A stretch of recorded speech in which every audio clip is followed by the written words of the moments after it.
Hey folks, Mark Levin here. Now, before we dive in today's episode, I want to talk about something truly valuable, protecting your financial future with gold. It's called diversification. Now, for that, I only trust Advantage Gold. They're the real deal with 5-star service and a sterling reputation. So give them a call today. Call Advantage Gold at 800-900-8000. Tell them Mark Levin sent you. Trust me, you'll thank yourself in the future. Now let's get to the show. Results may vary. Consult with your financial professional. He's here. He's here. Now, broadcasting from the underground command post, deep in the bowels of a hidden bunker, somewhere under the brick and steel of a nondescript building, we've once again made contact with our leader, Mark Levin.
Mark Levin here. Our number, 877-381-3811. Hello, 877-381-3811. You know,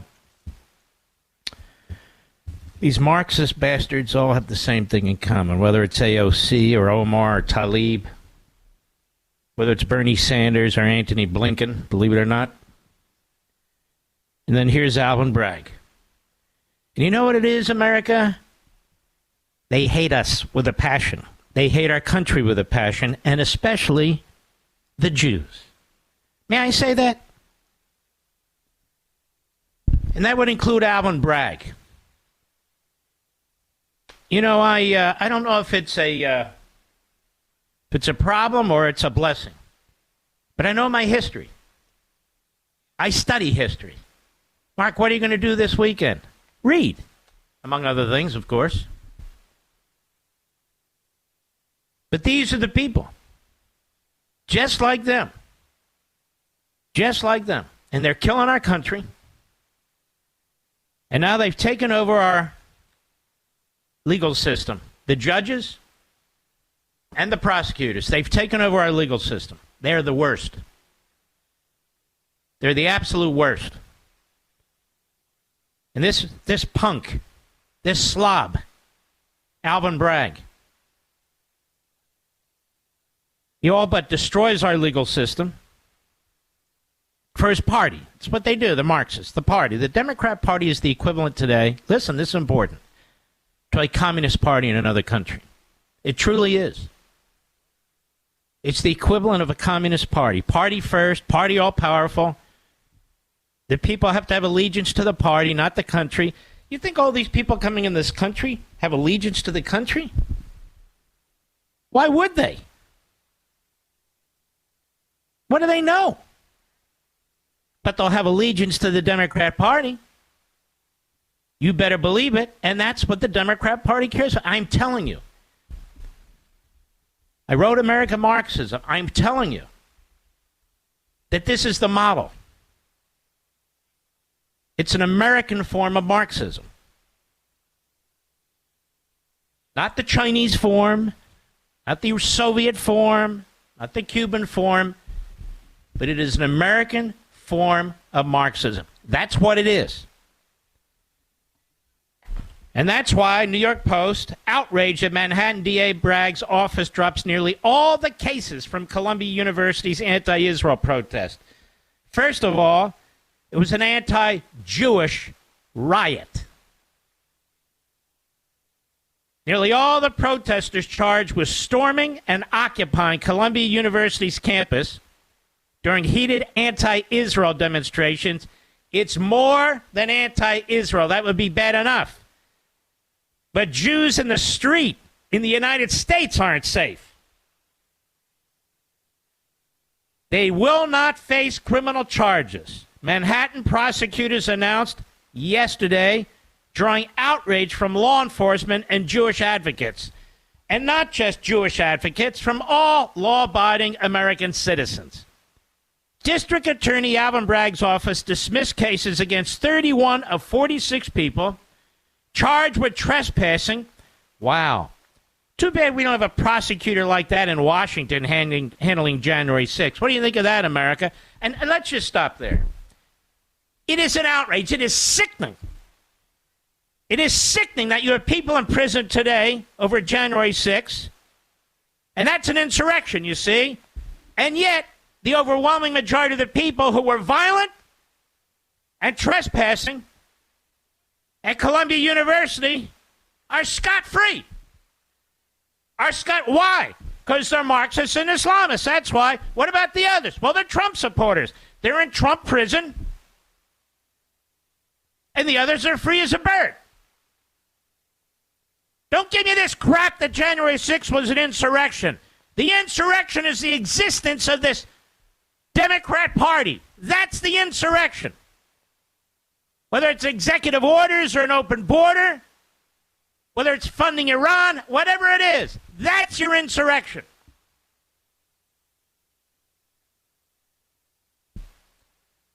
Now, District Attorney Bragg's office dismissed cases against 31 of 46 people charged with trespassing. The Ivy League school's Hamilton Hall, after a dramatic April 30 NYPD raid, rounded up protesters on the Morningside Heights camp. Imagine the cops here, seriously. They put their lives on the line. They have to put up with this crap. It's not easy putting 50 pounds of crap on your body to round up these guys. Just look at this. This is Bragg. This is Bragg's America. Will you try to imprison your political opponents? Not just your political opponents. The man running for president of the United States in the opposite party. This loathsome district attorney. But under your own nose in your own city. In your own part of the city, Manhattan. Violent, anti-Semite, racist, Hitler Youth. Marxists and Islamists, they get off free. They get off free. Prosecutors largely cited lack of evidence. Don't we have videotape of this, Mr. Producer? What are you talking about lack of evidence? Talk of lack of evidence, that was the trial against Trump. There was no evidence. There was no law. There was nothing. Zero. The same damn office in Manhattan. Well, you have a lack of evidence here. You have a lack of evidence. You got a pile of evidence. Such as security video footage that could tie the students or staff to the building takeover for leaving them free and clear without even a slap on the wrist. The dismissals quickly drew the fury from rank-and-file NYPD officers. Of course it did.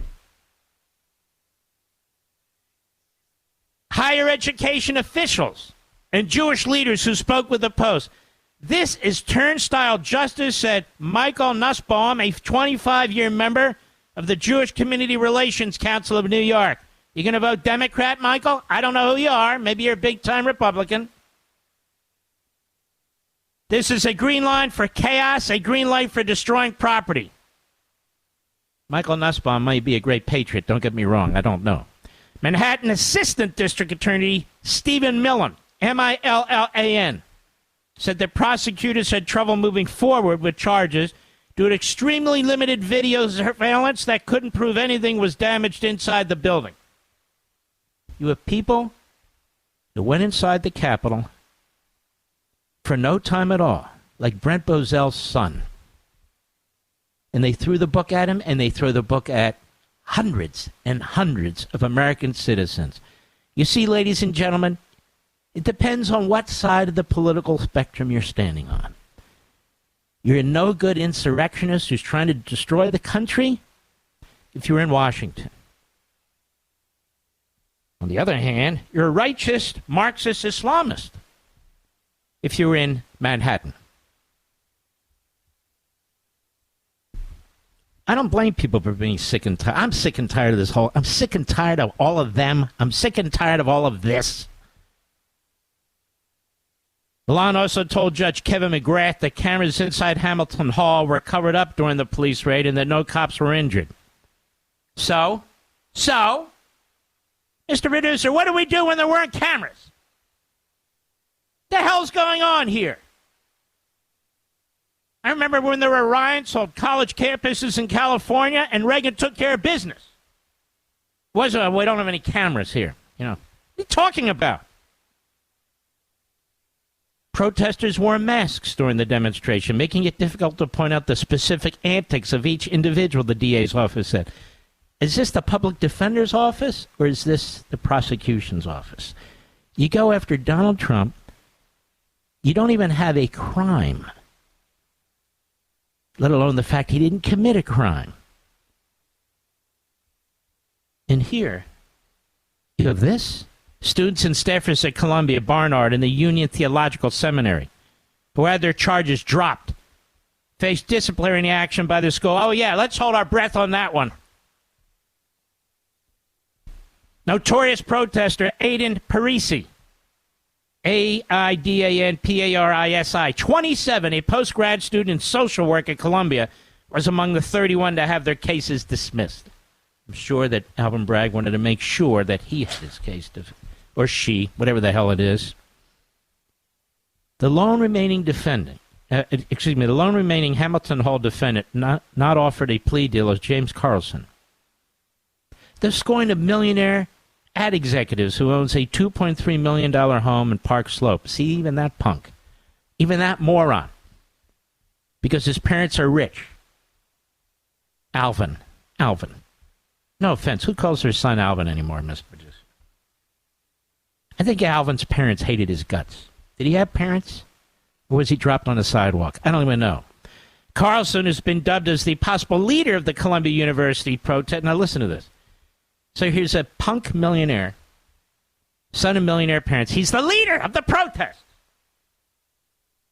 Was reported to have charged by cops with hate crime, assault, and petty larceny raps. Prosecutors said he faces trespassing charges, as well as arson and criminal mischief charges for allegedly torching an Israel supporters' flag during an April demonstration. So they got one guy? This is a sickening joke. Sickening. Prosecutors also threw out 9 cases, including 6 students who were charged for occupying a building at City College of New York protests on April 30. Several police sources could barely contain their disbelief to the Post. Lack of evidence, apparently body-worn camera wasn't enough. Exactly. There's plenty of evidence. They wore masks. They have fingers, don't they? Whatever happened to fingerprints? I mean, seriously. Plus, there's witnesses. You know how to conduct an investigation. All you have to do is watch enough television. And you know more than Alvin Bragg. You bring one of the punks in, you lay into them, and they start to tell, yes, Frankie and Nancy and McMillan and Madison. Oh, yes, they were all involved. And Muhammad and whatever. We have a DA giving them what amounts to a mandate to push the envelope further now, fumed another veteran cop. Jeffrey Weisenfeld, who served 15 years as a trustee on the governing board of Cooney, said it's strained belief that authorities couldn't identify anybody. How can it be that you can't identify a single person? It's not acceptable. It's not good for the city. Well, that's an understatement. This pig, Alvin Bragg.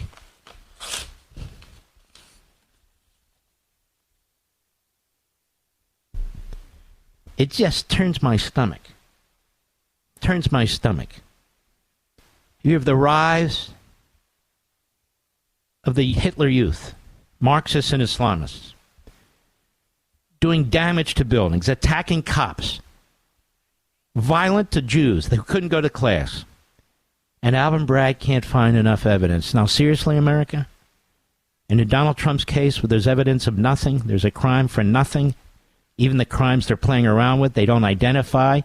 The one they do in the state doesn't even exist. The statute of limitations ran. We're going to have to hear that blowhard, moron, stupid, you-know-what, Biden. Oh, convicted felon. They got what they want. And we're all supposed to sit here and play patty cakes and think it's all okay? The people attacking the Jews get a pass from Alvin Bragg? The same Alvin Bragg that tries to imprison Donald Trump. Donald Trump has a sentencing hearing in a few weeks. We don't have any evidence. You fat slob. I'll be right back. Mark Levin.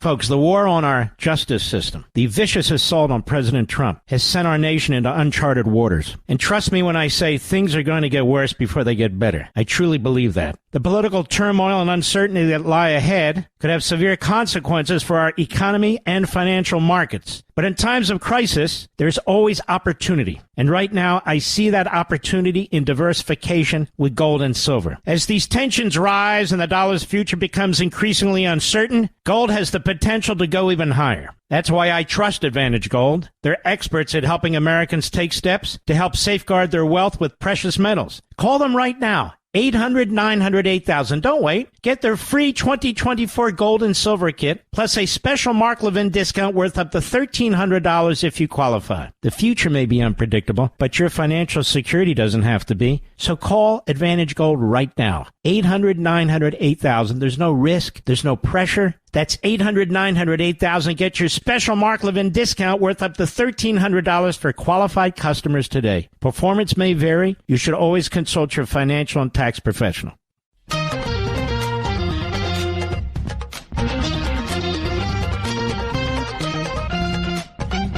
So Judge Judy's on CNN. I don't know what her politics are, but she strikes me as a tough cookie.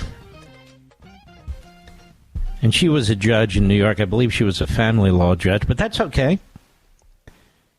And here's what she had to say to Chris Wallace. I didn't even know he was still around, but apparently he is. Go. Is that the justice system working, or is it the justice system being manipulated?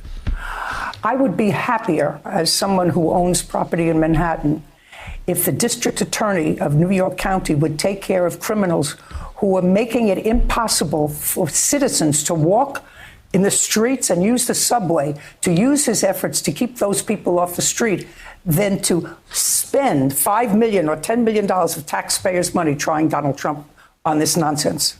That's my view. But I, as a taxpayer in this country, resent using the system for your own personal self-aggrandizement. Now, if you didn't know... And that's what you think the DA did in Manhattan? That's what I think. I mean, if you look, you had to twist yourself into a pretzel to figure out what the crime was. He doesn't like them. Mm-hmm. She's 100% right. But you don't have to twist yourself into a pretzel. In the case of the Hitler Youth, who we all saw at Columbia University and a couple hundred other universities across the country. And so Hamas, Iran, Students for Justice in Palestine, CARE, all the rest of them, they have a special pleader by the name of Fat Man Alvin Bragg. That's right, I said it. What are you going to do about it? I'll be right back. My fellow Americans, the phony conviction of Donald Trump has sent a clear message. Our country is in deep trouble. Our rule of law is under attack, and the integrity of our elections may well be in jeopardy. In times of political chaos like this, it's crucial to protect your wealth and secure your financial future. That's where my good friends at Advantage Gold come in. Please call them now. 800-900-8000. Get their free 2024 gold and silver kit to help protect your money against times like these with physical, precious metals. Plus, tell them I sent you, and they'll give you a special Mark Levin discount worth up to $1,300 if you qualify. No one can predict the future, but you can prepare for it. Call Advantage Gold today. 800-900-8000. Get your free gold and silver kit right now. Plus, Mark Levin discount worth up to $1,300 for qualified customers today. 800-900-8000. Give it a try. Performance may vary. You should always consult your financial and tax professionals. America's most powerful conservative voice. The Mark Levin Show. Dial in now. 877-381-3811. America's becoming a Democrat Party insane asylum. Joe Biden's bumping into walls. He's squinting. He's screaming. He can't speak. They'll pump him up so he can perform like a circus animal for 90 minutes during the debate. But we're all supposed to pretend he's perfectly fine. Our eyes are lying to us, and it's all a right-wing scam with the videos. Then we watch this clown, Alvin Bragg. They don't have enough evidence. And so the Hitler Youth is released. Case of Trump, they have nothing. Evidence? Evidence of what? 34 counts, felonies. 34. But that's okay. It's for the cause, and they got what they wanted, a conviction. Now they'll get some kind of sentence. It'll go on and on. But then there's this slob Ty Cobb, not the great baseball player. No, he's a slob. He's a lawyer. Used to be part of Trump's team, but he's another disgruntled former associate of Trump's. But this guy's a real moron. Which is why they keep bringing him on CNN, because they wind him up, and there he goes. He's sort of the old version of George Conway. Wind him up, and there they go. They know what they're going to say. And they're stupid. This man's a stupid man. This Judge Cannon in Florida happens to be smart as hell, and she's handling herself very well. I may not agree with what decisions she makes. The fact is that Jack Smith is an unconstitutional appointment. And it's a serious challenge. So serious that two former attorneys general are leading the way. They filed a brief with two great law professors at the Supreme Court in the immunity case that said, oh, by the way, justices, he's unconstitutional. They filed a brief in the Florida case, and the judge says, okay, we're going to have a hearing on this for a day. And, of course, all the lightweight former government employees calling themselves former federal employees, and worse. Oh, this is unbelievable. So the New York Times, CNN, all the rest of them, the mob of stupid, of slip and fall lawyers, of ambulance chasing lawyers, they're all together trashing the judge. She needs to hurry. She needs to get this done. She's slow walking this case. Have you ever heard anything so sick in your life? This country's unraveled. It's not unraveling, it's unraveled. Humpty Dumpty fell off the wall, and I don't know if we can put it back together again. I'm serious. Now, let's listen to this bum, Ty Cobb, on CNN. Hey, pal, another slob, by the way. More than happy to debate you. Call in. 877-381-3811. Even you, with your little pea brain, you should be able to hit the numbers. Listen to this fool. Cut one, go ahead. The fact that Trump can get a hearing, on the flimsiest arguments is shocking.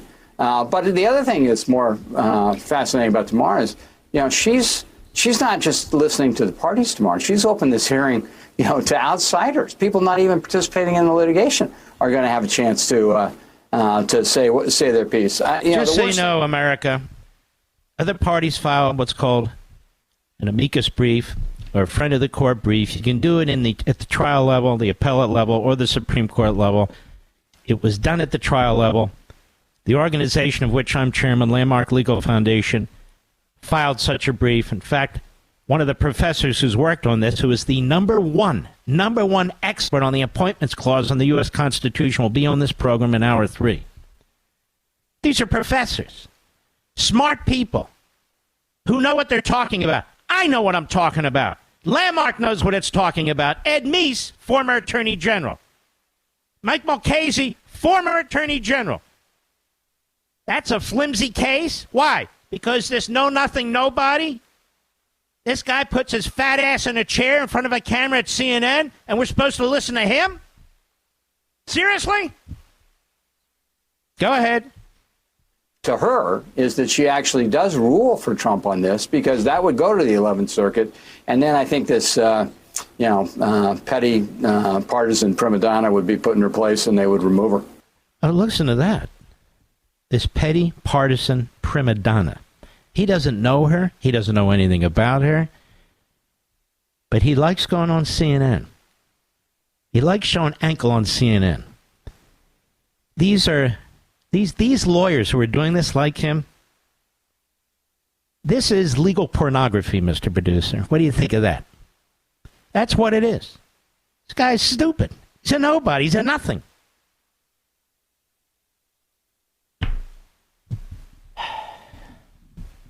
During my opening on Sunday's show, I'm going to go into this in great detail, the appointments clause. But let me give you the concise explanation. But guys like Ty Cobb, they're just too stupid, you know. He's a former this and a former that, and he's probably busy eating a massive bowl of spaghetti and bread. The guy likes carbohydrates. I do too, but this guy doesn't know where to stop. That's quite obvious. Okay. We have something called the Constitution of the United States. In the Constitution, there is a clause, and this clause was debated at length, at great length. How do we make appointments in this new national government that we're trying to create? How do we do that? Well, one of the big issues during the Revolutionary War was that the king would appoint these governors and so forth who would lord over the colonists, and they said, we don't want anything like that.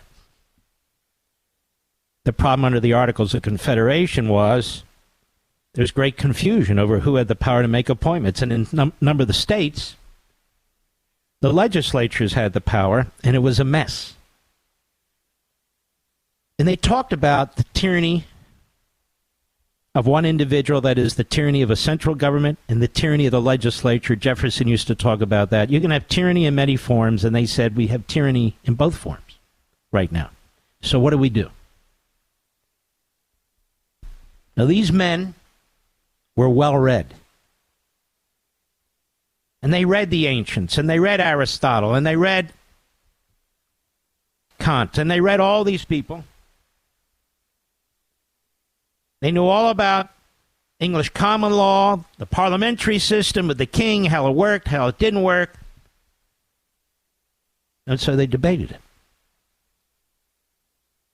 They said, we have to come up with a system where power checks power. That phrase comes from Montesquieu, in the spirit of the laws.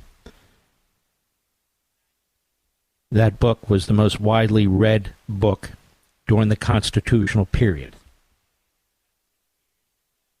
He was the most popular philosopher, long dead, but his writings during the constitutional period, he is cited in the Federalist Papers. Now, I'm telling you now more than anyone at CNN knows, or Ty Cobb for that matter. Just stick with me.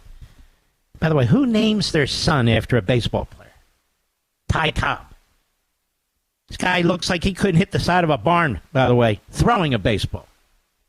He looks like the guy in the stands. You know, he has about 6 beers and two 25-pound soft pretzels. But anyway, why distract myself? So they debate this. And they come up with a compromise, which is the language in black and white, where even this dunce can read it. And they name certain principal officers, ambassadors and so forth, A president can nominate these individuals, but the Senate has to review them and confirm them if they're going to serve. Hence the confirmation process. So theoretically, then the president appoints, but with the approval of the Senate that oversees. Great. Those are principal officers. Then we have inferior officers. What are they? They're people who don't require nomination and approval by the Senate. There's many of them. But that language in the Constitution says that in order to make inferior appointments, Congress must pass a statute authorizing a president to do so. And that's come to mean a cabinet secretary. So Congress has passed statutes for the Department of Transportation, for the Agriculture Department, other departments, empowering the secretary, the cabinet secretary, to make inferior appointments. But they specifically did not for the Department of Justice. Congress has never passed a statute authorizing the Attorney General to delegate these powers. For good reason. There's a big difference between the Department of Agriculture and the Department of Justice. So they decided they really want Congress, generally, and the Senate, the appointment process, to have a say in this. We have 93 United States attorneys' offices, hence 93 United States attorneys. Every one of them must be nominated by the President and confirmed by the Senate. And if they're not confirmed by the Senate, they may not serve. They can serve in an acting position, but that's it, for a truncated period of time. U.S. attorneys have a lot of power. And so Congress has never delegated this authority to the Attorney General of the United States. In 1978, I know this is way over Ty Cobb's head, but nonetheless, by the way, I noticed most of the articles attacking Judge Cannon in this issue never get into the details. Well, what's the issue? Well, whether you can appoint Smith. Okay, but what's the issue? The Constitution is the issue. And the judge is taking an oath to uphold the Constitution. And if other judges don't do it, shame on them. She's doing it. How she rules, I don't know. Now, so you don't have the delegation authority under a statute, which is compelled by the Constitution, and you never sent Jack Smith for confirmation to the Senate. So what is he? He's a nothing. You know, Bill Barr appointed at least two that I can remember special counsels. And in both cases, he appointed sitting United States attorneys because they had already been confirmed by the Senate. Durham, who was the U.S. Attorney for Connecticut, and this guy Weiss was the U.S. Attorney for Delaware. And that's how he complied with the Constitution. Merrick Garland, who was a federal appellate judge in Washington, D.C., he reaches into The Hague because he is told by his number two, Lisa Marano, who is a radical bomb thrower Marxist, the Deputy Attorney General of the United States, who hides behind the curtain, but she's this Fengali. She's the invisible hand. Marano. She says, pick Jack Smith. Well, he's in The Hague. He's not even an inferior officer of the United States. He's effectively the same as a private citizen. He doesn't work for us. And he picks him. He says, look, we have regulations here at the Department of Justice, and I appointed him under our regulations. What regulations? Well, we have these regulations on the, special counsel, how they're appointed. Okay. Where'd that power come from? It didn't come from anywhere. You have regulations? Okay. So what? The Constitution beats your regulations and federal law beats your regulations. Am I making myself clear, Mr. Producer? So even Ty Cobb can understand? I know Babe Ruth would understand. I know Lou Gehrig would understand. Willie Mays would understand. But Ty Cobb here doesn't understand. Because he's busy at CNN as a grifter, in my humble opinion. All right, let me go on. So, it's even worse. Jack Smith has more power than any U.S. attorney. He's raising first impression constitutional issues. He's changing the electoral process. He's interfering in an election. He's got endless resources. He's focused on one person, Donald Trump. He's brought charges in one area, charges in another area. Well, who is he? This man has no oversight. Well, the attorney general doesn't matter. He doesn't have the power to do this. Congress didn't have a say, specifically the Senate, in this guy's appointment. Two attorneys general said he's unconstitutional.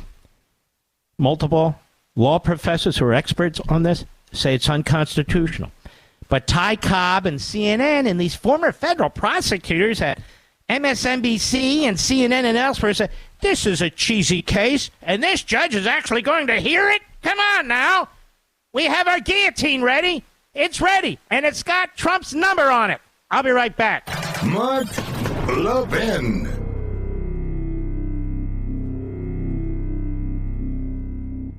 The war against Donald Trump, which is ongoing, has turned our legal and political system into a nightmare. With the 2024 elections on the horizon, we could be facing a period of unprecedented instability and uncertainty. But you can protect and grow your wealth by investing in gold and silver. Precious metals have always served as a safe haven during times of political and economic turmoil. And with the expert guidance of my good friends at Advantage Gold, you can navigate this insane climate with confidence. Call Advantage Gold right now. 800-900-8000. They'll send you a free 2024 gold and silver kit that tells you how to help keep your money safe when things are bad. Plus, tell them I sent you, and they'll give you a special Mark Levin discount worth up to $1,300 if you qualify. Call Advantage Gold, 800-900-8000. Get your special Mark Levin discount worth up to $1,300 for qualified customers. That's 800-900-8000. Performance may vary. You should always consult your financial and tax professional.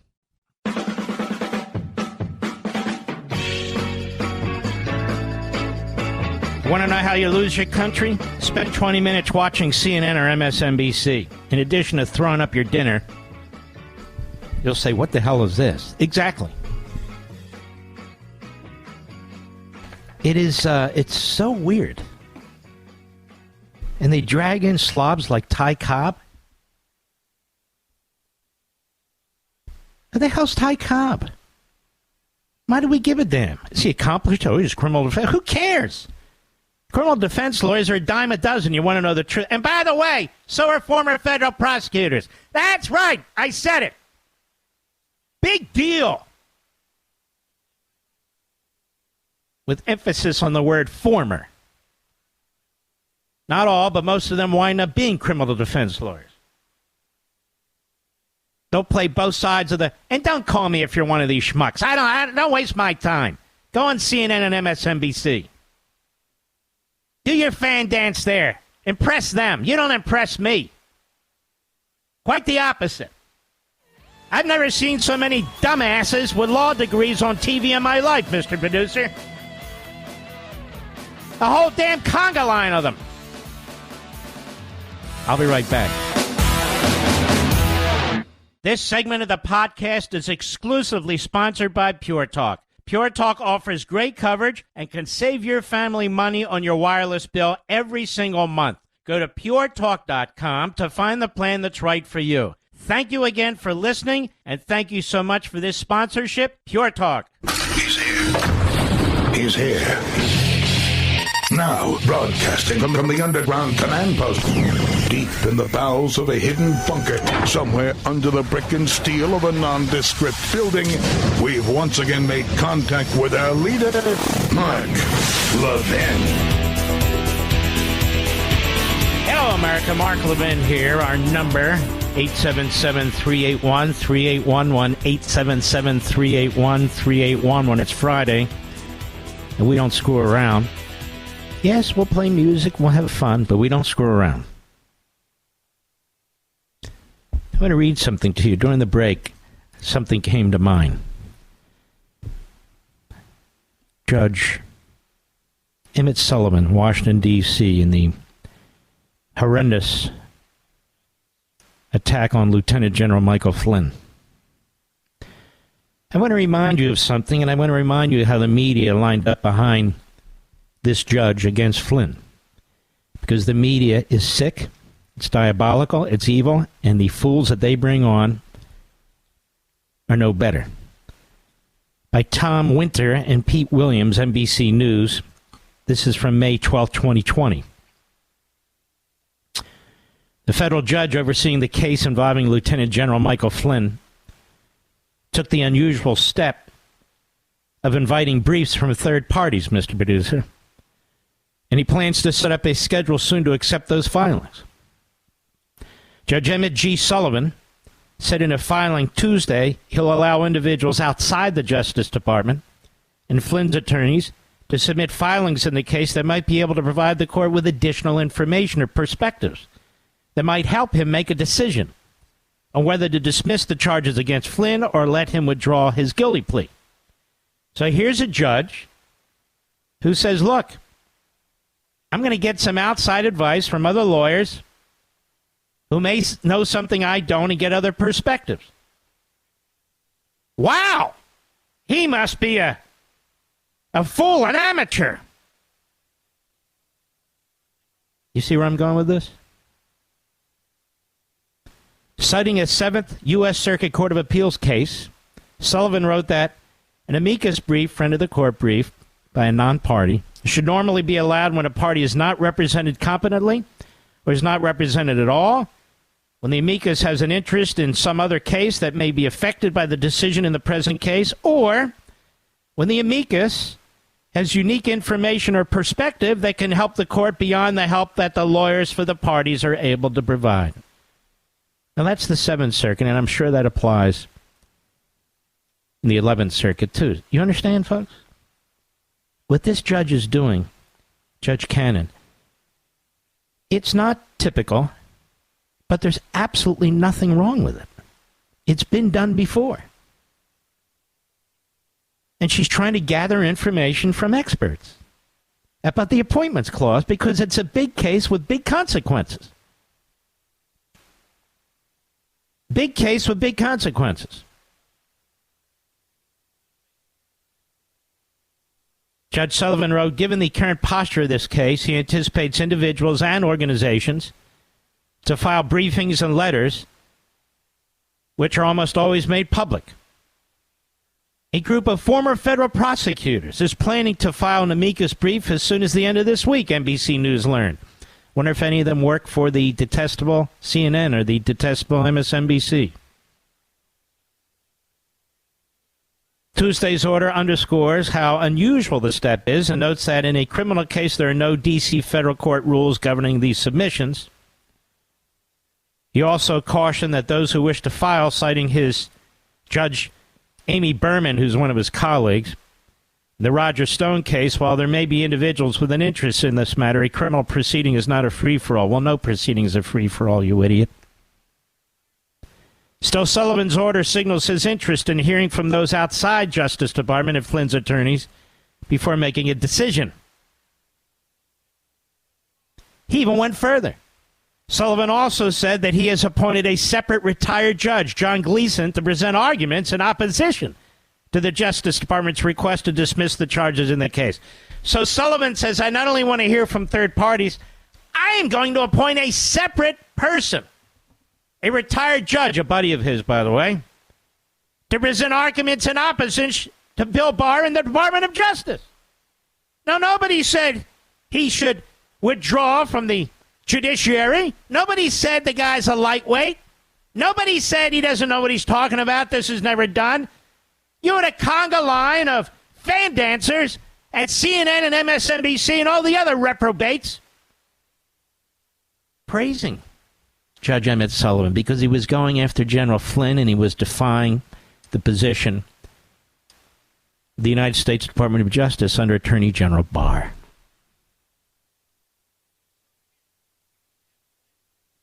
What do you think about that? So he appoints this guy to effectively represent the government. That's what he effectively did, which is preposterous. And he said he wants Gleason to address whether or not the court should explore the possibility that Flynn could be held in criminal contempt for perjury, and whether the court should explore the possibility that Flynn lied to Sullivan. Which was so weird, because here you have Flynn plea agreement, and now the judge says, well, I want to know if he lied to me in the plea agreement. Which, of course, he did not. So here you have a judge who appoints somebody effectively to stand in the shoes of the Department of Justice, which wants nothing to do with this case and has directed his prosecutors to drop it. Plus, he opens his court up to opinions by individuals and organizations on what he might do. Here we have Judge Cannon, who hasn't appointed anybody to do anything. You have a case of first impression, an outrageous case brought by an unconstitutional prosecutor. President Trump's attorneys raised the issue of the appointment clause. The prosecutor responds. A handful of parties, two, file and say, wait a minute, he is unconstitutional. And one of the parties is representing two former attorneys general of the United States. And that judge is under a withering attack by CNN, by the New York Times, by Politico, by the usual hemorrhoids, the usual hemorrhoids on the body politic, trashing her intelligence, trashing her experience. What the hell's wrong with her? Now, if she winds up ruling for the prosecution of the Department of Justice, she won't get a pass, but they'll stop trashing her. But apparently it's her job, according to former federal prosecutors, according to Ty Cobb, according to all these reprobates, to rush the case along, to blow off these constitutional issues and motions, get the damn trial going, get it going during the course of the election, get him convicted during the course of the election, and let's get it over with. No matter how much damage you do to the Constitution, to the justice system, to the office of the presidency, no matter how much damage you do to the appointments clause or the issue of immunity or God knows what else, get it done. Because we need to elect the half-wit, dementia-riddled arsonist, political arsonist, or we'll lose our democracy. The very people, the very party that tells us the Constitution is illegitimate because the people who wrote it were white supremacists and slaveholders. We heard this for years now. Our children are taught this. That the real founding was 1619, not 1776. That the Constitution existed to protect the white dominant society. The people who've attacked the First Amendment, the Second Amendment, the Fourth, Fifth, Sixth, Eighth, 10th Amendments, 14th Amendment. The people who are attacking the Electoral College, they turn the Commerce Clause inside out. And most of all, who hate separation of powers when they're in power because they want absolute centralized authority, which is the death knell of any republic, especially ours. You must elect Joe Biden so they can continue to destroy the Constitution in order to defend democracy. Do you understand? They're going to defend democracy, defend the Constitution, which they've burned, whose framers they detest, whose monuments they tear down, put a Palestinian flag over George Washington's head. You know, that crowd. They're going to save democracy while they're destroying our republic. Judge Aileen Cannon has done nothing wrong. As a matter of fact, what she's done indicates that she doesn't pretend to be a know-it-all. None of these judges are, but they all pretend to be, but she does not. That this is a very important issue, that it could have an impact on future presidencies, future appointments. And unlike Judge Chunkin, who is a judge for Biden, who is a judge for Garland, who is a judge for an unconstitutional prosecutor, who would just blow it off because the ends justify the means. And my God, we've got the guillotine ready. It's the French Revolution, baby. We've got the guillotine ready for Trump, just like they did in Manhattan. This judge says, slow down. The campaign schedule is no role in this courtroom. I will examine some of these motions. And she is under vicious attack, the way Sam Alito is. The way Clarence Thomas is. The way anybody is who actually believes in the Constitution and defends it. But they use these small platforms, CNN and MSNBC. I say small because I'll give you an example. On Saturday and Sunday nights, I crush both of them combined. Combined.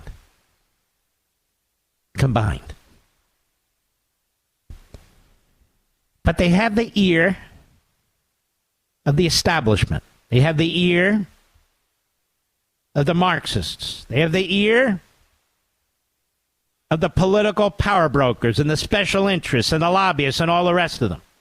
So that's who they play to. Not the general public. They're trying to intimidate this judge now. And I said I may strongly disagree with what she decides. But I'm not going to character assassinate her. Merchant in Manhattan character assassinated himself.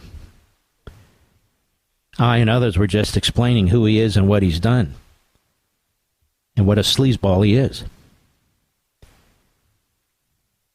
But Judge Cannon was appointed by Trump, you see, so everything she does, we're told, is suspect. She's a partisan prima donna, according to the dumbest man on TV, Ty Cobb. And by the way, the least attractive, too. You could lose a little weight there, fat boy. I'm just saying, for your own health. You're probably on Medicare, and I'm tired of subsidizing your ass. So I'm just saying. So they have to character assassinate her. They need her to fall in line. Sure, she has neighbors who are watching if she has a flagpole to see who's flying what flag there, They have bumper stickers on their car. That sort of thing. So the Washington Post and the New York Times and Politico and ProPublica, which is a left-wing rag operation, can then expose them. Now, by the way, the fact that Joe Biden was a true white supremacist, racist, segregationist for many years of his life, don't worry about it. That's not an issue. He's their boy now. They want him back in the White House. He's doing their bidding. So everything's forgiven. I'll be right back. Mark Levin.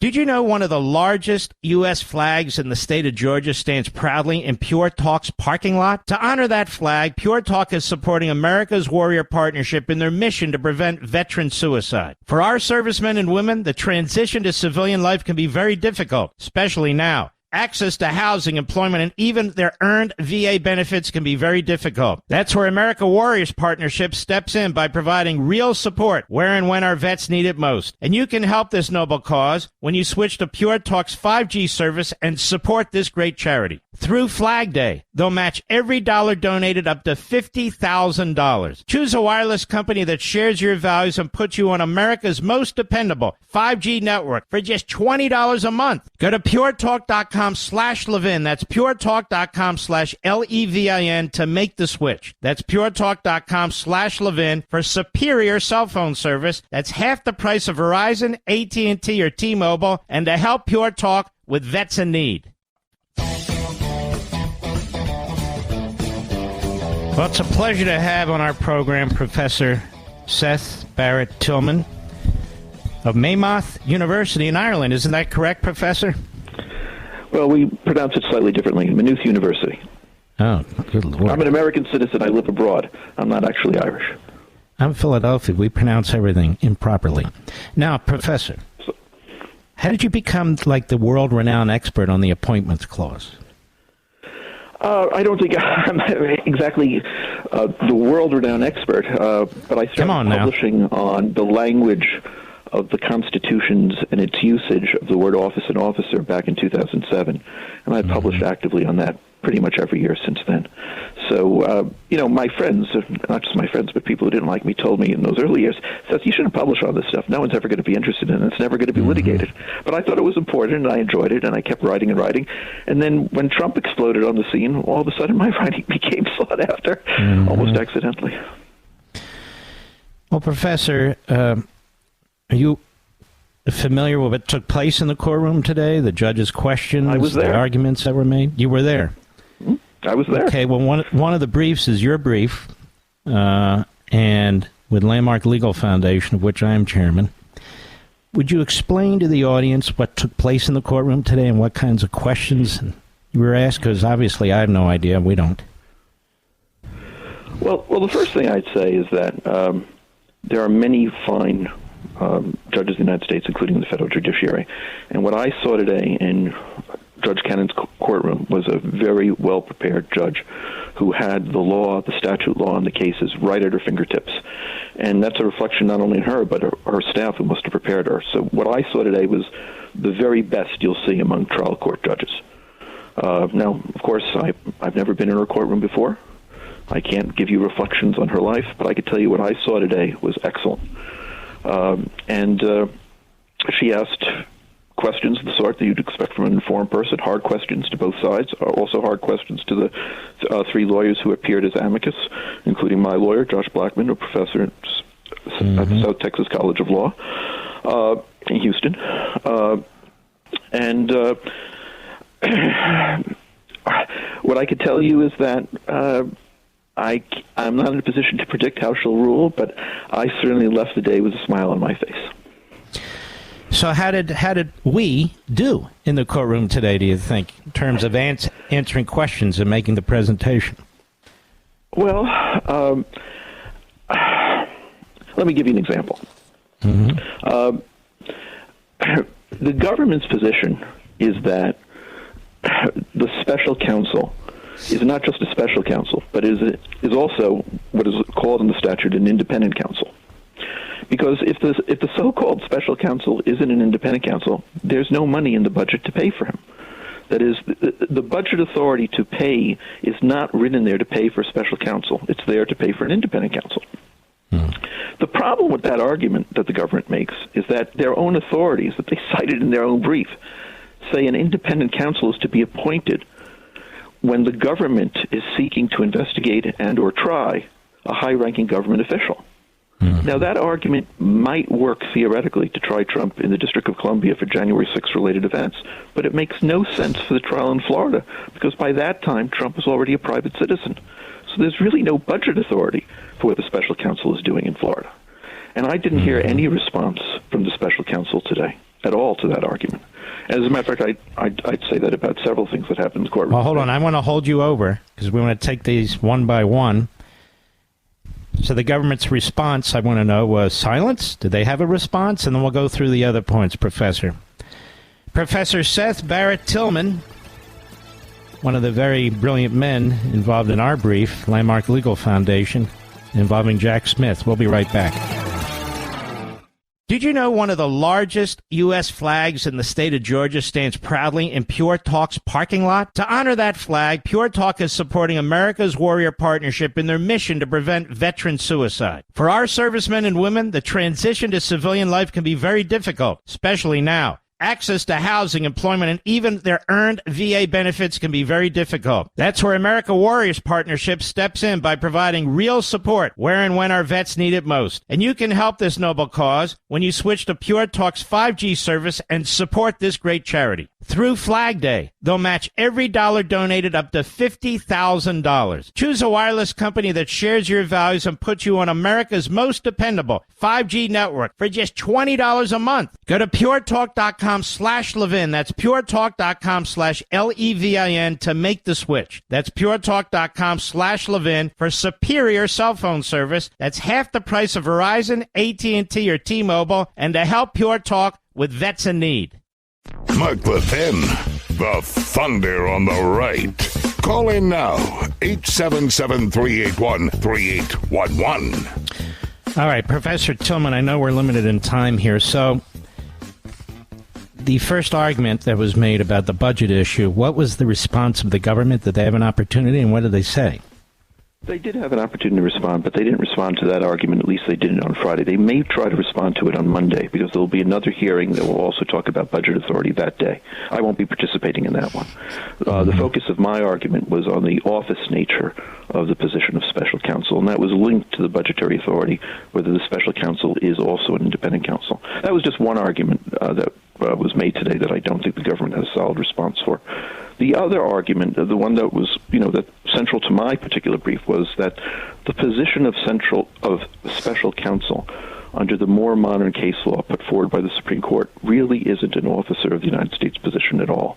Because to be an officer of the United States and to have the authority to prosecute for the United States, you have to have what's called a continuing position, a position that exists through different holders of the position. And the position that the special counsel holds is local to him. It dies when he resigns or is removed.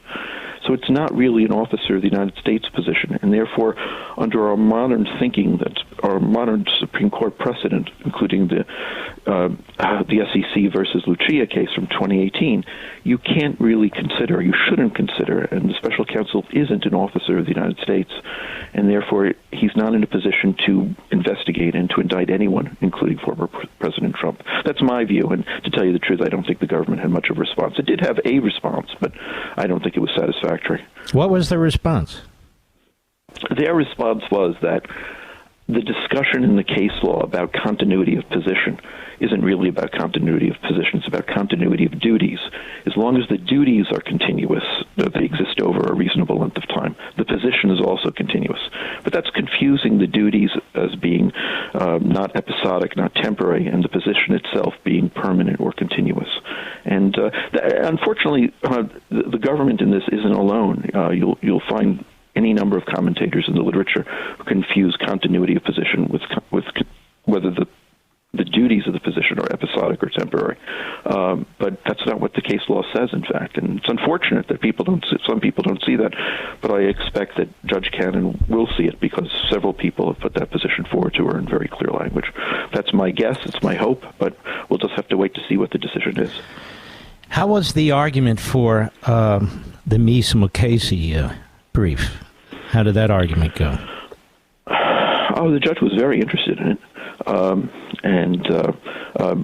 Former Attorney General Mukasey was there, and it was odd to see a former Attorney General of the United States moving line with everyone else and search like everyone else. But that's a good thing. Yeah. It's a good thing that a former Attorney General is treated like everyone else. But it is an unusual thing to see. There was a lot of security in the courtroom. In the courthouse to get in and out. And I think their argument went over well. It wasn't the same as mine. It was a different argument. It was an argument that had been made in the papers, and it was teased out and developed, and several questions were asked about it. And the logic of that argument is that if the Attorney General really has the authority to appoint a special counsel, he could basically have shadow officers subject only to his exclusive appointments throughout the whole DOJ, basically displacing the functions of U.S. attorneys across the United States and of the central DOJ. And, it would be almost like the the Attorney General would have a shadow government at his disposal, and that can't be right, and it can't be what the statutes mean, giving the Attorney General authority to appoint certain officers and officials. That wouldn't include a special counsel. That's that argument. Mm-hmm. It's a good point, too, as far as I just don't see a whole lot of good arguments on the other side. I mean, I read what they wrote. You really have to twist it. Go ahead. The strength of their argument really relies on a case from the 1970s, a very famous case, Nixon versus the United States. Mm-hmm. And a lot of time was spent whether that holding is one controlling or only persuasive, and whether that it really speaks to the issues before the court today, before the district court today.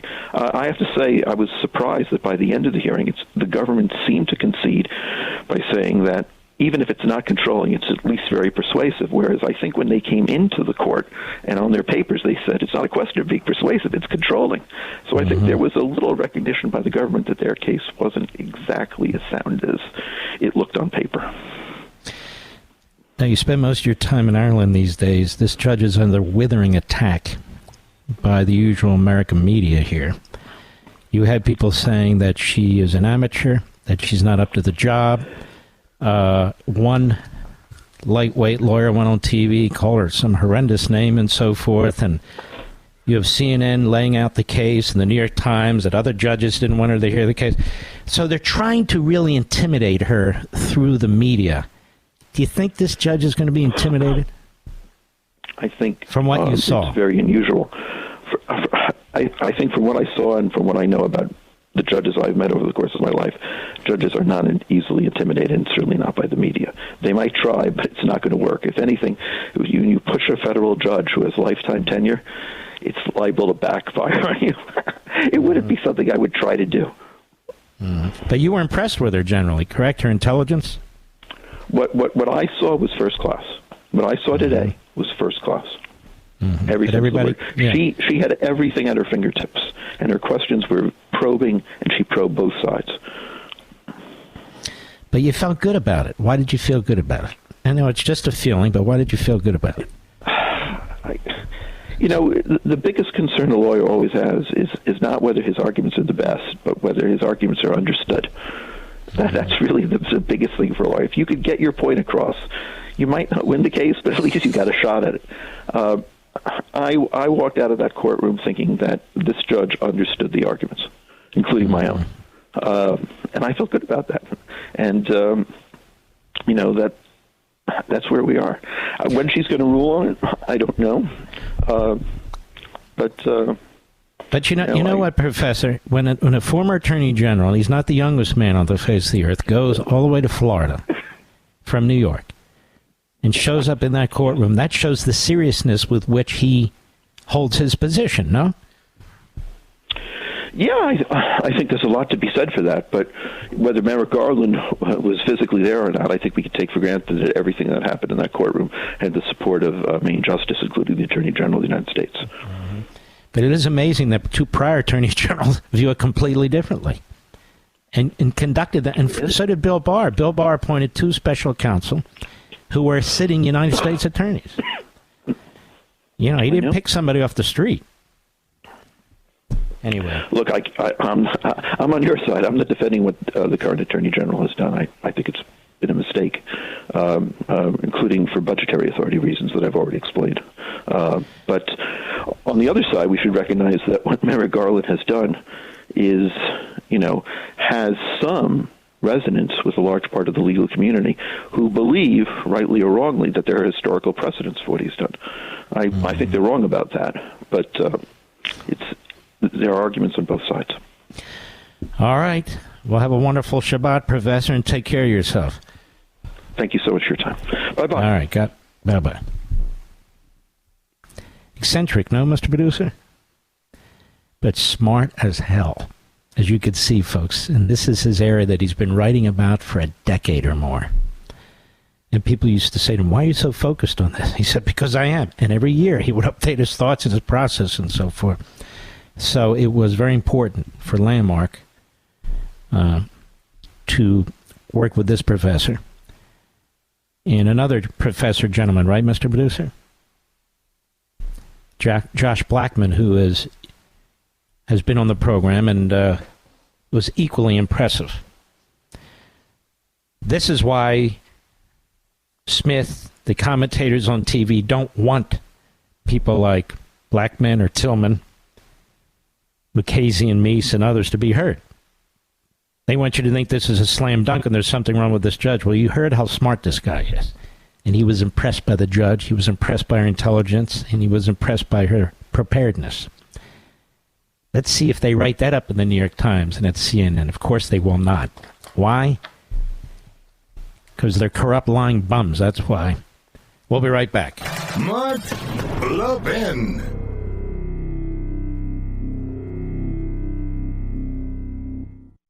Did you know one of the largest U.S. flags in the state of Georgia stands proudly in Pure Talk's parking lot? To honor that flag, Pure Talk is supporting America's Warrior Partnership in their mission to prevent veteran suicide. For our servicemen and women, the transition to civilian life can be very difficult, especially now. Access to housing, employment, and even their earned VA benefits can be very difficult. That's where America Warriors Partnership steps in by providing real support where and when our vets need it most. And you can help this noble cause when you switch to Pure Talk's 5G service and support this great charity. Through Flag Day, they'll match every dollar donated up to $50,000. Choose a wireless company that shares your values and puts you on America's most dependable 5G network for just $20 a month. Go to puretalk.com/Levin. That's puretalk.com/LEVIN to make the switch. That's puretalk.com/Levin for superior cell phone service. That's half the price of Verizon, AT&T, or T-Mobile, and to help Pure Talk with vets in need.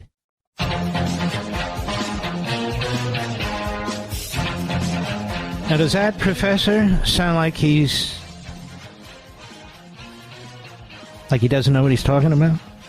Or does Ty Cobb sound like he doesn't know what he's talking about? You'll notice that none of the so-called former federal prosecutors, and this is not their zone. It's my zone. It's the zone of these professors and so forth, but that's all right, who comment on everything and know very little on CNN and MSNBC. You'll notice that they just put down the judge, they attack the judge, they say this is ridiculous, no other judge does it, and the media push the narrative by calling on certain experts who aren't experts on anything. They're not experts at all. They might be a professor, but they don't know this. The four professors who were involved in this for the friend of the court briefs, two with us and two with the former attorneys general, there are no more brilliant professors than those four, including Professor Tillman. And this is an area, sort of a unique area of the Constitution, which they study, they teach, and they write about. Not Ty Cobb, some slob in Washington, D.C., or these other slobs on CNN and MSNBC. You know, there's different types of lawyers and professors. There's different types of doctors and surgeons. You don't ask a proctologist to operate on your heart. That's ass backwards, you might say. Well, you don't ask a former federal prosecutor to comment on the appointments clause, of which they know absolutely nothing, on CNN and MSNBC. You actually had, as you heard, former Attorney General Michael Mukasey sit in the courtroom to watch this. That's how serious he is about it. And I know where Fort Pierce, Florida is. A beautiful area. I love it. Heavily Republican, by the way. But I'm sure that's out of the way for him. Attorney General Meese wouldn't be able to do so. He had a terrible stroke a few years ago, but he's sharp as a tack. He's absolutely brilliant. And they stood up and they said, this is ridiculous what's taking place with this prosecutor and his appointment. And we have these two professors, Professor Seth Barrett Tillman and Professor Josh Blackman. Now, Professor Blackman, is my understanding, Mr. Producer, comes out of New York. I think it's Long Island, if memory serves. And he used to listen to this show. Did I tell you this, Rich? My guys at Landmark Legal told me that. He wasn't planning on being a lawyer, but he listened to me on this show. And it persuaded him to be a conservative and a lawyer. And I'll tell you, that's why I do this. Because look, it's just me behind the mic, but there's millions and millions of you. And if there's some scintilla of influence, whether it's on your career, it's your thinking, whether it's on your political activism, whether it's at the dinner table with liberals or moderates or family members, and you're able to engage in a discussion and so forth, then I've done what God put me here to do. That's right. And I'm blessed to have you out there. But these professors, these former attorneys general, they disagree with these fools on CNN and MSNBC. But you don't get to hear from them. They disagree with the hit jobs from the New York Times and the Washington Post. The hit jobs from CNN and MSNBC. Or the clown shows, the conga lines of buffoons. Mock people that have IQs 100 points higher than them, who actually know what they're talking about. Joy Reid doesn't know anything about anything. The View, collectively, is an IQ of negative 71. And who are these lawyers? There's thousands and thousands and thousands of lawyers in this country. Over 1 million. What makes them expert? Nothing. I'll be back.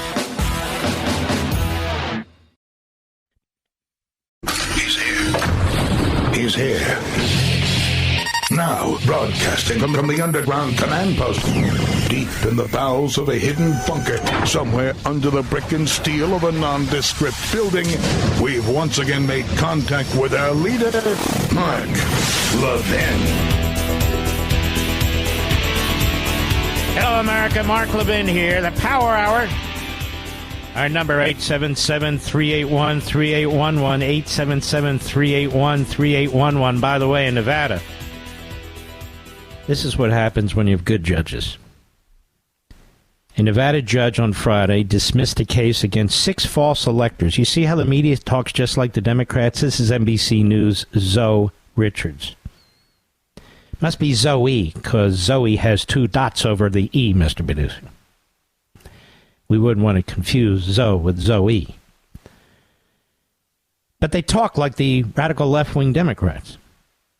Fake or false electors. They're not fake or false electors. There's no such thing.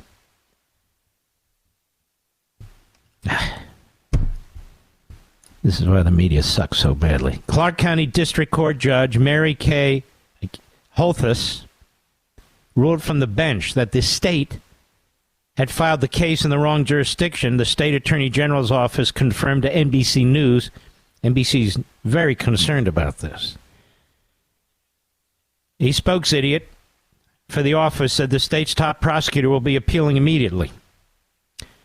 What's happening, these Democrat attorneys general are, right before this election, they're going after these Republican activists, Republican leaders, indicting them, trying to take them off the playing field. I'm telling you, folks, this is so diabolical. While they claim that they're defending democracy, what a gig these guys have.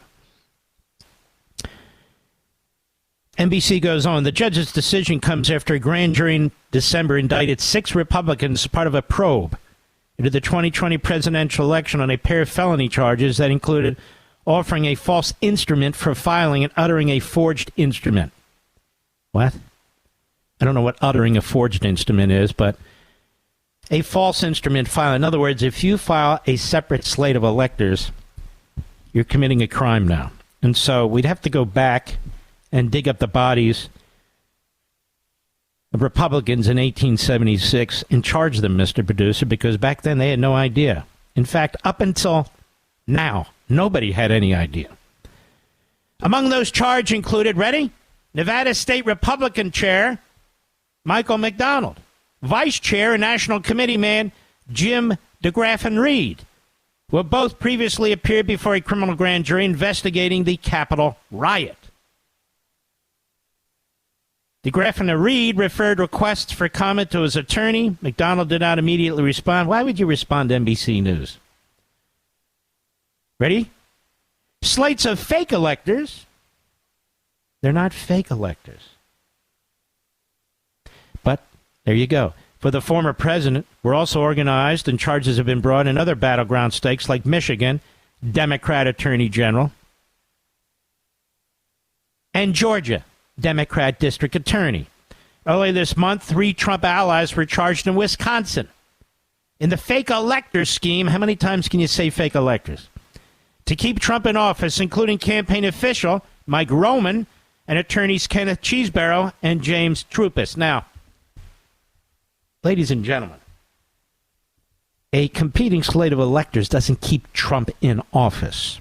See, this is the problem with the ignoramuses who dress up as journalists.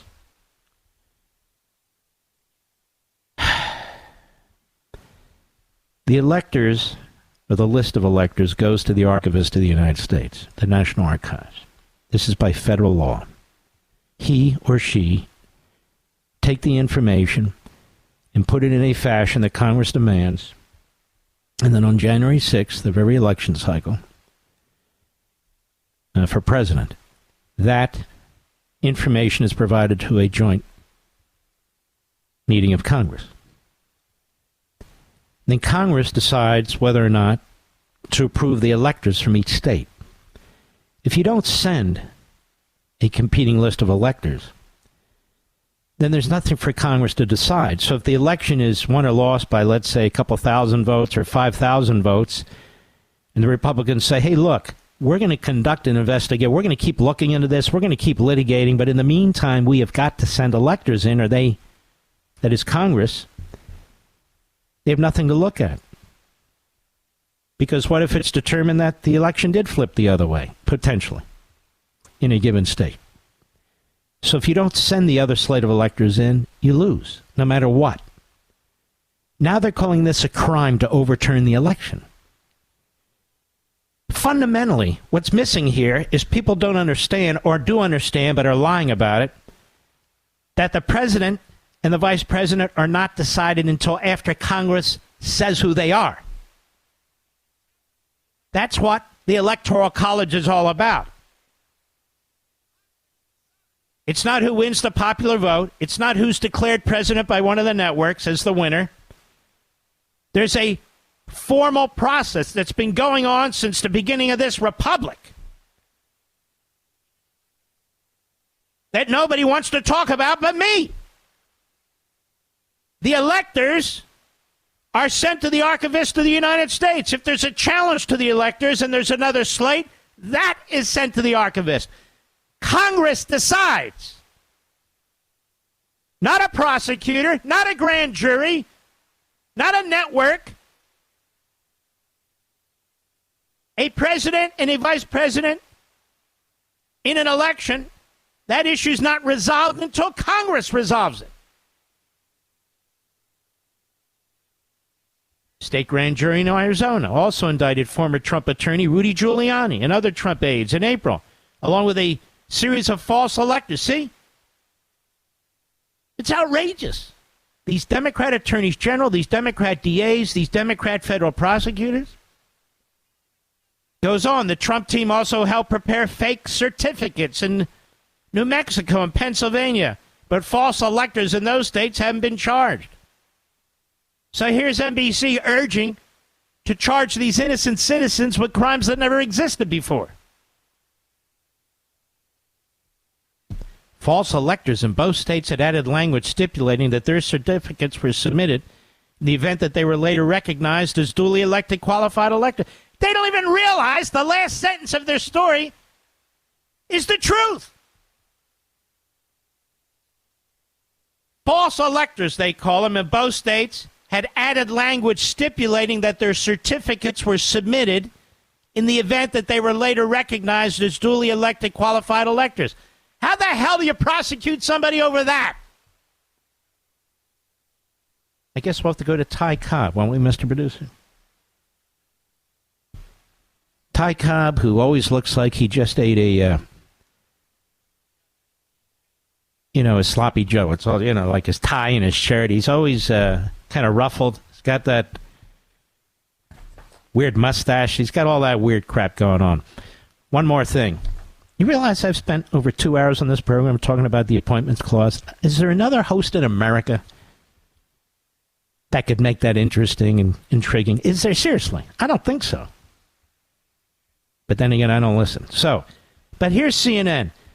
Judge Aileen Cannon to entertain Trump's claim the special counsel is unlawful in Friday hearing by Holmes Liebrand and Evan Perez. Wow. Well, what Holmes and Evans say, everybody listens. Just listen to how this is written. One day after it was reported that two federal judges urged Aileen Cannon not to oversee the classified documents case against Donald Trump, 3 days of hearings began that could determine the future of the charges against the former president. So they get their hit. The media quote themselves. They get a leak. They run with it. Then they quote themselves.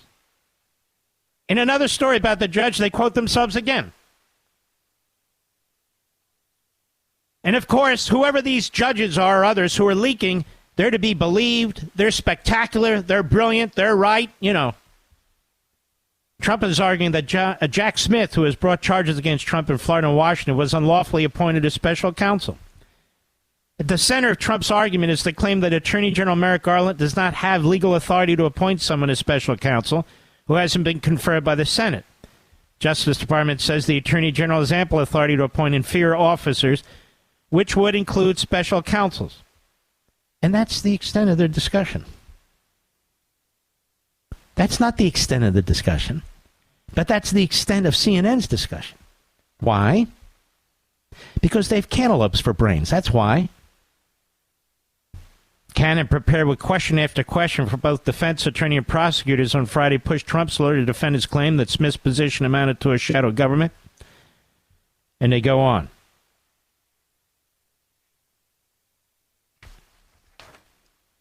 Good God. How do you become a journalist? Well, they actually have journalism schools where they teach you to be propagandists and radical left-wing advocates. Right, Professor Rosen? You know who you are. I know who you are. You mentioned in 2 of my books, including On Freedom of the Press. But the other preferred resume enhancer is you're a Democrat Party hack. Look at Psaki. Look at Stephanopoulos. Look at Tapper. Look at Todd. Just look around. They're all there. And if you're a Republican, it's because a Republican in name only. I'll be right back. Mark Levin.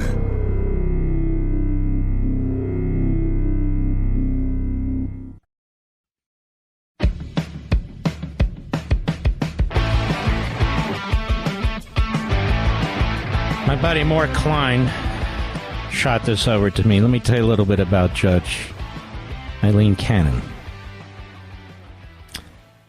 Let's see here. Stick with me. She was born in 1981 in California, Colombia. Her mother had fled Cuba as a girl after the Cuban Revolution of the 1950s. Her father is from Indiana. She has an elder sister. Cannon grew up in Miami, Florida, where she attended Ransom Everglades School, a private school. She graduated from Duke University in 2003 with a BA. In college, she studied for a semester in Spain and wrote for Miami Spanish-language newspaper El Nuevo Herald. Her writings included topics such as flamenco dancing, festivals, and yoga. Cannon then attended the University of Michigan Law School, where she was an articles editor for the University of Michigan Journal Law Review. That's a big deal. Was a quarterfinalist in the school's moot court competition. She graduated in 2007 with a Juris Doctorate degree, magna cum laude, and Order of the Coif membership. In other words, near the top of her class. Cannon has been a member of the Conservative Federalist Society since 2005, when she was a law student. While being considered for the position of a district judge in 2020, she explained that she joined the society because of diversity of viewpoints and so forth. Her career. From 2008 to 2009, she served as a law clerk for Stephen Colleton, a judge on the United States Court of Appeals for the 8th Circuit in Iowa. From 2009 to 2012, she was an associate at the Washington, D.C. office of the corporate law firm Gibson Dunn, a huge law firm. Talks about the cases she was involved in. From 2013 to 2020, Judge Cannon was an assistant United States attorney for the Southern District of Florida. That's for 7 or 8 years. As a federal prosecutor, She worked in the Major Crimes Division, included working on drug, firearm, and immigration cases, then moved to the Appellate Division, working on convictions and sentencing. In 2018, Cannon, was part of the prosecution that won an appellate case involving Mutual Benefits Corporation. It goes on. Now, first of all, how many times have you heard that she's inexperienced? How many times have you heard that she doesn't have a background in criminal law? I guess she's a former federal prosecutor who they don't like. Let's see. On May 21, 2020, at the age of 39, she was nominated by President Trump to serve as a United States District Judge for the United States District Court for the Southern District of Florida. She was nominated to the seat left vacant by Judge Kenneth Mara, who assumed senior status. The American Bar Association rated her qualified for the position. The ABA required at least 12 years of law practice as one of their approval criteria, and Cannon just met that standard. First of all, their standards are a joke. They're radical left wing. And in the Reagan administration, we didn't even pay attention to them. Okay? They used it to try and submarine conservatives. And goes on here. Her nomination was reported out of the Judiciary Committee on September 2020, 16-6 vote. She was approved by the Senate, 56-21, and that's pretty much it. So she's highly qualified to be a federal judge, more than the clowns that Biden's putting on the court. In many respects, that's for sure. She has a lot more background than Judge Jackson did when she became a federal judge and now is on the U.S. Supreme Court. We can go through the whole thing. So she's a heavyweight in terms of her knowledge, in terms of her background. She's young. And she's a constitutionalist. So that's why they hate her. She's got a far better background than 99% of the people who are attacking her.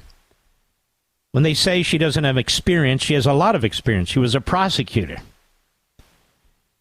both at the trial level and at the appellate level. At the trial level and the appellate level. And she's obviously incredibly smart, given her role at the law school at Michigan in the law review. Now, you won't find that in a single damn article about her. Not one. Not one. Let's keep going. Running out of time. This war against Benjamin Netanyahu is sickening. It's anti-Semitic. They're undermining an ally. They're undermining Israel and the people of Israel. And who's doing it? Biden. Blinken. Thomas Friedman wrote a piece the other day. Let's see, I have it right here. Where he's basically saying, hey, look, you American politicians who listen to me, and a lot of them do on the radical kook left, it's time to accept the fact that Hamas is going to exist. And do everything you can to get rid of Netanyahu. That's his article. American leaders should stop debasing themselves on Israel. The problem is, when you have a self-hating Jew like this, who writes a piece like this, the Jew haters, the Islamists, the Marxists, the Hamas wing of the Democrat Party wave it around and use it. You know what I'm saying, Mr. Bitter? They use Thomas Friedman. He's their useful idiot. And so he's telling Biden, and Biden listens to this guy. Blinken meets with this guy, or has. Your enemy is Netanyahu, and, you know, Hamas is going to survive, and that's the way it is. Now, this bastard lives in a multi-million-dollar home in a radical left-wing Democrat part of Maryland outside of Washington, D.C., where all these kooks live. Handful of conservatives, but Montgomery County, Chevy Chase, Bethesda, that whole area there. Breeds these buffoons. But he didn't earn it. He married into a family that is extremely wealthy. His wife is extremely wealthy. And, you know, they can't hand out enough Pulitzer Prizes to this guy. He's barely literate. His articles from decade to decade are incoherent. But he's an Israel hater. He's a self-hating Jew, so they want to give him as many awards as he can to build him up. Because he is, as I said, a useful idiot. I'll be right back. This is Radio Free America on the Mark Levin Show. Call now, 877-381-3811. You know, this Caroline Levitt on the Trump campaign press secretary, I don't know her, never met her, but she is funny. Listen to this. Cut 5 on Fox News yesterday. Go. President Trump is very excited about this debate. However, the mainstream media has also set the bar so low for this debate for Joe Biden, Jesse, that if he gets up there and doesn't soil himself and doesn't fumble and bumble over every word he says, then the media is going to declare this a win for Joe Biden. President Trump knows what he's getting into with CNN. This is going to be a 3-on-1 debate with 3 people who have not treated him fairly, have lied about him, but he's ready. Very true. Now, did I pronounce that correctly, Mr. Producer? Weijiang. Sorry, I'm doing my best. Wei Zhang is a CBS White House correspondent. And she's got some inside information. You want to hear this inside information about the debate? You ready? Cut 6, go. But I'm also told that we should expect some surprises as well, because this is such a critical performance for President Biden, not only on the content, but on his physical performance as well. Oh, some surprises. What's he going to do? Do 5 push-ups, you think, Mr. Producer? Wow. This Claire McCaskill, she's another slob. And she lost her seat in the Senate, thank goodness. The people in the Show Me State showed her out the door. And so she's therefore qualified to be on MSLSD, as is every reprobate and miscreant. I mean, the standards are pretty low there, no? I mean, if you're going to have Al Sharpton on, you'll have anybody on, may I say, and I think I did. Listen to her genius. Listen to her brilliance.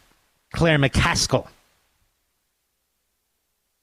Cut 7, go. But frankly, I think at the end of the day, Peter... Whoa.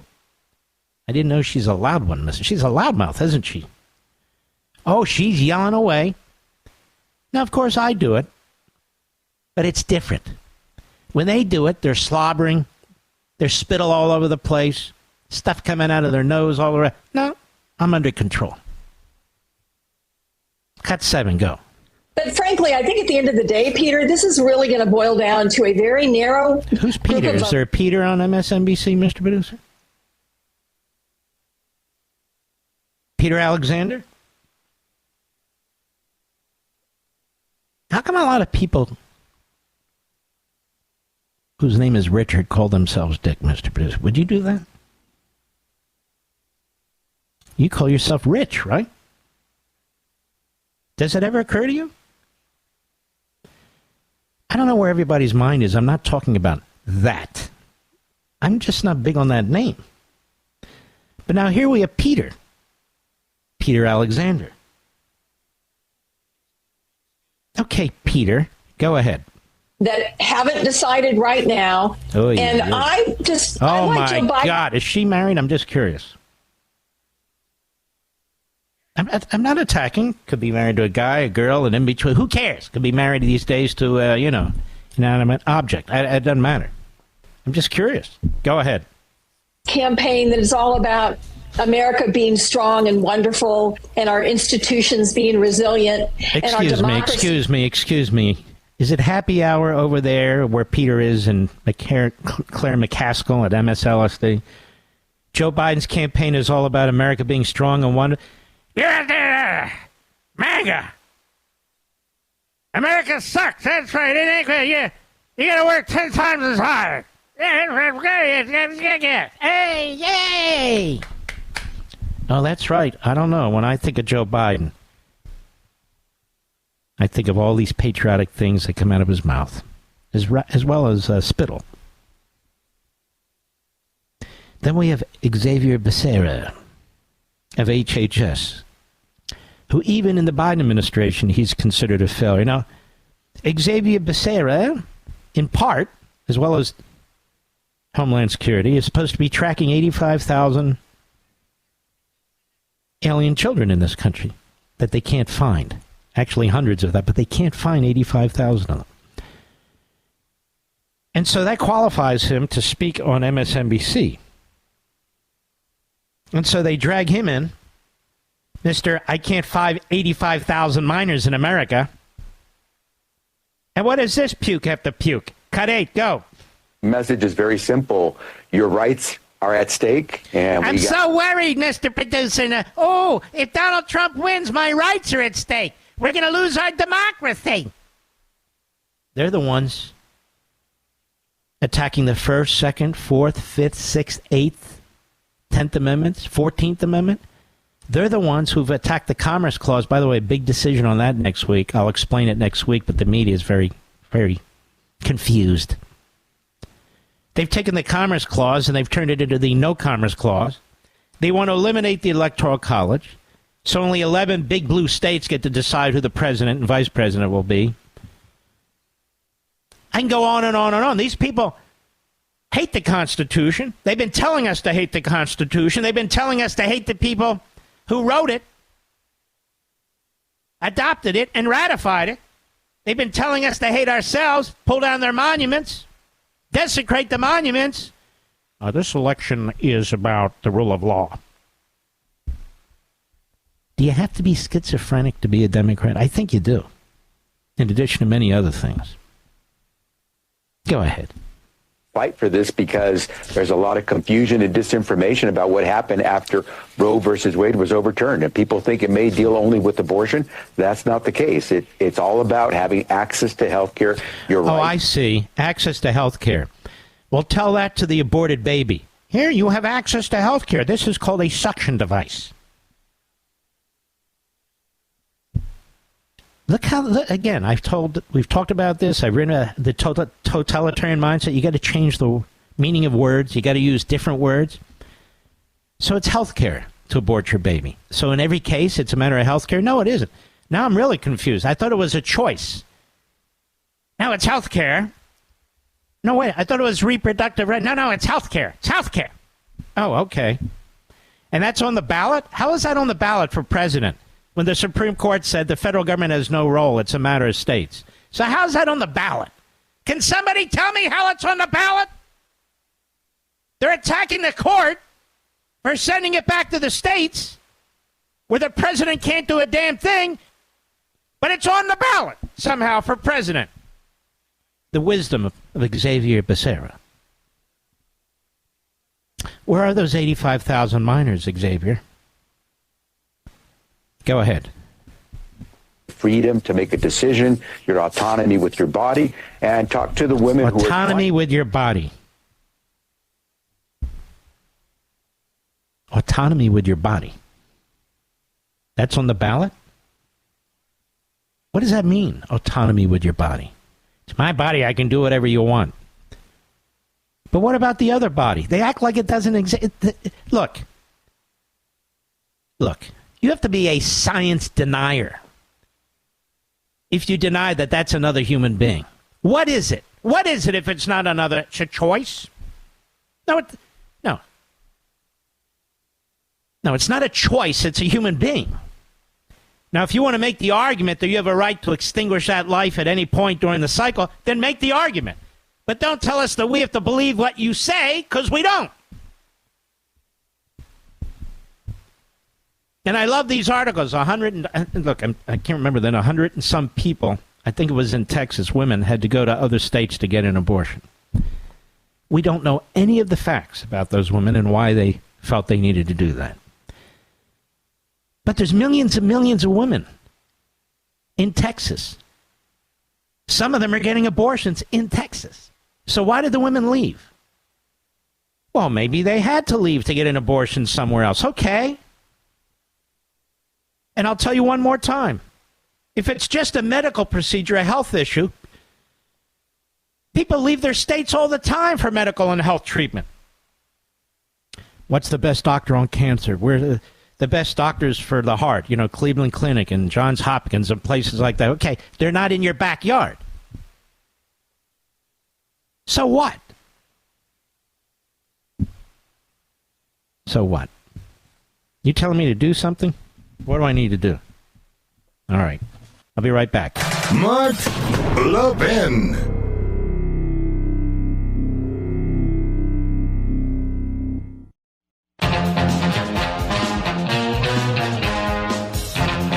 One of my favorite charities. You know what it is, Mr. Producer? Is our Community Salutes. We had their fantastic founder on the program a week or two ago. And I posted their link, and I hope you'll take a look at it. This organization is all volunteer. And I'm only asking you to take a look at it. What they do is they honor these young men and women who, right out of high school, sign up to join the military. And Ken Hartman, the fantastic founder of the organization, he said, we honor athletes, we honor all kinds of people, but we don't honor the patriots who put their life on the line, who put aside everything else to serve the country, our volunteers. So our Community Salutes has filled that void. It's trying to expand to every state. Just take a look, if you would. I really have an affinity to this organization and for their leader. And it's just a fantastic group, our Community Salutes.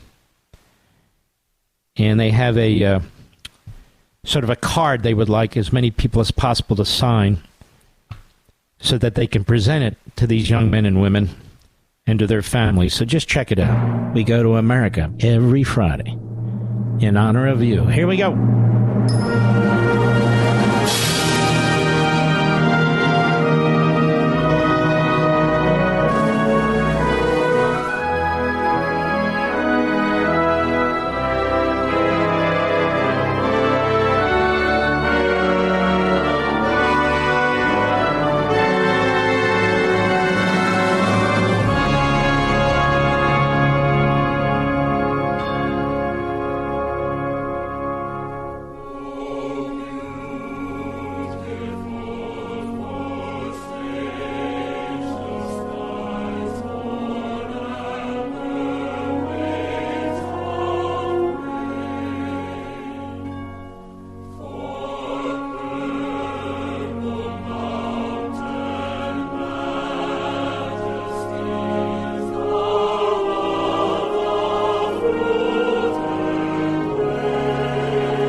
killer Life, Liberty, and Levin's this weekend. I want to urge you, go ahead and set your DVR now, 8 p.m. Eastern or whatever time it is there. Saturday and Sunday. Great, great guests. Great program. I hope you'll join us. Fox, 8 p.m. Eastern, Saturday and Sunday. The week is officially over. The weekend begins right now. We salute our armed forces, police officers, firefighters, emergency personnel, our truckers, our brothers and sisters in Ukraine, our brothers and sisters in Israel. Prime Minister Netanyahu, we have your back even though Biden is kneecapping you. Good night, Spritey, Griffey, Pepsi, Smokey, Indy, Patton, Rory, Gigi, Zelda, Barney, Marty. Good night, Dad and Mom and Leo and Joe and all the other wonderful people in my family and yours. See you tomorrow night on Fox.